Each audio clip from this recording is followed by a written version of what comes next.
الحمدللہ رب العالمین والصلاة والسلام علی سید المرسلین وعلی آلہ وصحبہ اجمعین، اما بعد۔ کتاب عمدۃ الاحکام سے احادیث کے پڑھنے کا یہ سلسلہ جو اللہ کے فضل و کرم سے جاری ہے، اس میں آج ہم کتاب الصلاۃ میں باب حضور النساء المسجد یہ پڑھیں گے، اور اس باب میں مصنف نے حدیث ذکر کی ہے عبداللہ ابن عمر رضی اللہ عنہما کی۔ آئیے عربی میں حدیث پڑھ لیتے ہیں۔ عن عبداللہ ابن عمر رضی اللہ عنہما عن النبی صلی اللہ علیہ وسلم قال اذا استأذنت احدكم امرأته الى المسجد فلا يمنعها قال فقال بلال بن عبد الله والله لنمنعهن قال فأقبل عليه عبد الله فسبه سبا سيئا ما سمعت سبه مثله قط وقال أخبرك عن رسول الله صلى الله عليه وسلم وتقول والله لنمنعهن وفي لفظ لمسلم لا تمنعوا إماء الله مساجد الله۔ عبداللہ ابن عمر رضی اللہ عنہما سے روایت ہے کہ نبی کریم صلی اللہ علیہ وسلم نے ارشاد فرمایا، جب تم میں سے کسی شخص کی بیوی اس سے مسجد جانے کی اجازت طلب کرے تو وہ اسے منع نہ کرے، تو وہ اسے نہ روکے۔ راوی کہتے ہیں کہ عبداللہ ابن عمر کے بیٹے بلال نے کہا، اللہ کی قسم ہم تو ان کو روکیں گے۔ عبداللہ ابن عمر رضی اللہ عنہما نے جب یہ بات سنی تو عبداللہ رضی اللہ عنہ نے اپنے بیٹے بلال کو بدترین گالی دی یا بری طرح سے سخت سست کہا، برا بھلا کہا۔ فسبہ سبا سیئا، انہیں سخت برے کلمات کہے ان کے لیے، ان کے حق میں۔ کہتے ہیں راوی کہ اس جیسے برے کلمات میں نے ان کی زبان سے کبھی نہیں سنے تھے۔ گویا شریعت کا ایک مسئلہ بیان کیا جا رہا ہے، نبی کریم صلی اللہ علیہ وسلم کی ایک حدیث سنائی جا رہی ہے، نبی صلی اللہ علیہ وسلم کا ایک فرمان پیش کیا جا رہا ہے، اور ایک آدمی اسے رد کرنے کی جرات کر رہا ہے، کہہ رہا ہے میں اس پہ عمل نہیں کروں گا۔ ان کی شرعی غیرت، ان کی دینی غیرت، ان کا جذبہ حدیث، ان کی محبت سنت جوش میں آتی ہے، اور اس کی وجہ سے بدترین انداز، بدترین برے القاب سے اس شخص کو نوازتے ہیں اور اسے سخت سست اور بلا بھلا کہتے ہیں، اور اس کے بعد کہتے ہیں اخبرک عن رسول اللہ صلی اللہ علیہ وسلم وتقول انا لنمنعهن، میں تجھے اللہ کے رسول صلی اللہ علیہ وسلم کے بارے میں خبر دے رہا ہوں، آپ کی حدیث بیان کر رہا ہوں، اور تو کہہ رہا ہے کہ ہم تو روکیں گے۔ کیسے جرات ہوتی ہے کہ اللہ کے نبی صلی اللہ علیہ وسلم کی بات ہو اور ایک شخص اس کے مقابلے میں اپنی بات پیش کرے۔ تو اس غیرت کی بنا پر انہوں نے جو لہجہ تھا، جو بات کرنے کا طریقہ تھا، اگر نبی کریم صلی اللہ علیہ وسلم کی حدیث سمجھ میں آ رہی ہے، اس کی کوئی توجیہ ہے کسی کے پاس، یعنی ان کے بیٹے اگر بلال اگر یہ سمجھتے تھے کہ نبی صلی اللہ علیہ وسلم کے زمانے کے حالات اور تھے، اور اس وقت حالات بدل گئے ہیں، اور عورتیں بہت بن سنور کے اور زیب و زینت کے ساتھ میں چلتی ہیں، اور ان کا فتنہ بڑھ گیا ہے، اور اس وقت ان کی عزت و عصمت کی حفاظت کے لیے مناسب یہ ہے کہ انہیں مسجد میں نہ جانے دیا جائے۔ اگر وہ یہ کہنا چاہتے تھے تو انہیں بہت ہی ادب و احترام کے ساتھ بڑے اچھے انداز میں اپنی بات کہنی چاہیے، نہ یہ کہ نبی صلی اللہ علیہ وسلم کی حدیث کے مقابلے میں فوراً اس طرح کہنا چاہیے کہ ہم تو روکیں گے۔ اللہ کے نبی نے کہا مت روکو اور ہم اس کے خلاف کریں گے۔ تو نبی صلی اللہ علیہ وسلم کی خلاف ورزی کو اس طرح سے کہنا یہ سخت ناگوار ہوا عبداللہ ابن عمر رضی اللہ عنہما کو،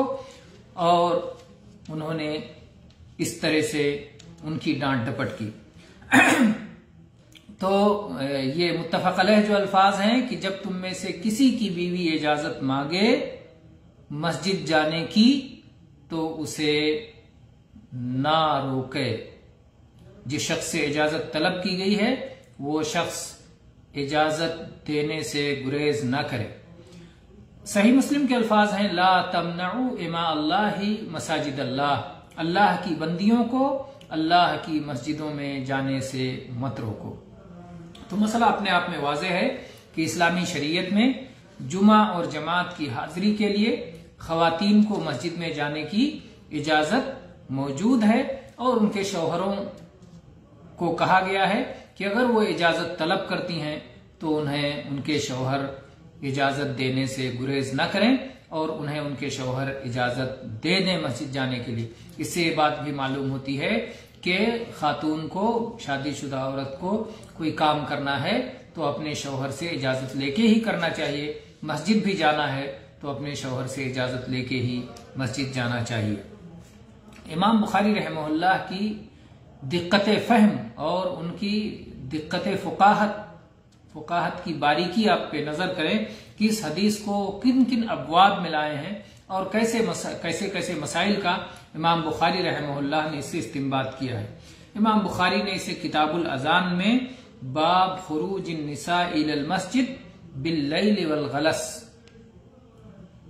کتاب الاذان اس مسئلے میں لائے ہیں کہ رات میں اور تاریکیوں میں مسجد عورتیں نکل سکتی ہیں یا نہیں، اس مسئلے کے بیان میں۔ اسی طرح سے اسی کتاب میں باب استئذان المرأة زوجها بالخروج الى المسجد، ایک بیوی اپنے شوہر سے مسجد جانے کے لیے اجازت لے، اس باب میں لائے ہیں۔ اسی طرح سے کتاب الجمعہ میں لائے ہیں۔ اللہ اکبر، اس میں جمعہ کا کہیں ذکر ہے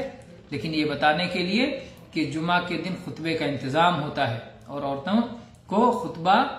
سننے کے لیے مسجد جانا چاہیے۔ اس حدیث سے معلوم ہوتا ہے کہ جمعہ میں مسجدوں میں جمعہ کی صلاح کے لیے عورتوں کے لیے انتظام ہونا چاہیے۔ تو امام بخاری کتاب الجمعہ میں حدیث لائے ہیں اور اس میں کوئی ترجمۃ الباب قائم نہیں کیا ہے۔ اللہ اکبر، ورا بھی دیکھیے امام بخاری کا ساتھ میں کہ اشارہ کر دیا لیکن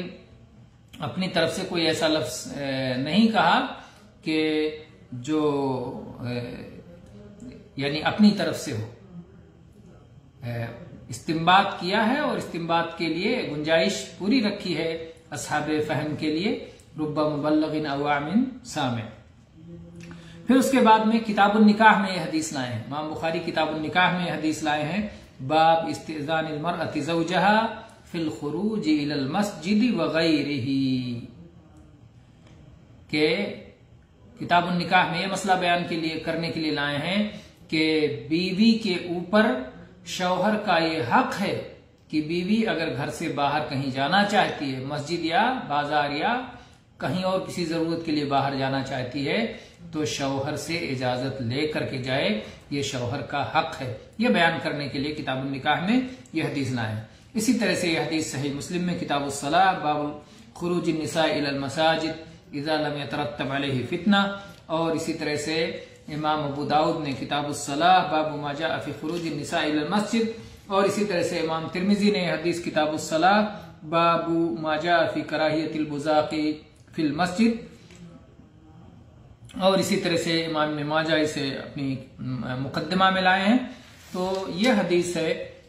جو کہ اپنے معنی کے بیان میں واضح ہے کہ اگر کوئی عورت، کوئی خاتون اپنے شوہر سے اجازت طلب کرے مسجد جانے کے لیے تو اسے اجازت دے دینا چاہیے، اور اس کا اجازت طلب کرنا مستحب ہے اور اسے اجازت دینا جائز ہے، شرطوں کے ساتھ، جو شرطیں اس کے لیے ہونا چاہیے کہ فتنے سے معمون ہو، زیب و زینت نہ ہو، وغیرہ وغیرہ، جو شروط دوسری احادیث کے ذریعے سے لگائی جائیں گی۔ اور اسی طرح سے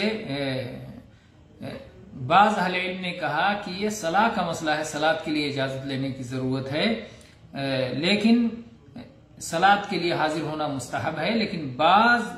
حاضری ایسی ہے جہاں حاضری فرض ہے، جیسے عید کے موقع کی حاضری، جیسا کہ ام عطیہ رضی اللہ عنہ کی حدیث ہے کہتی ہیں کہ ہمیں حکم دیا جاتا تھا، خواتین کو حکم دیا جاتا تھا کہ صلاۃ عید کے لیے ہر کوئی نکلے،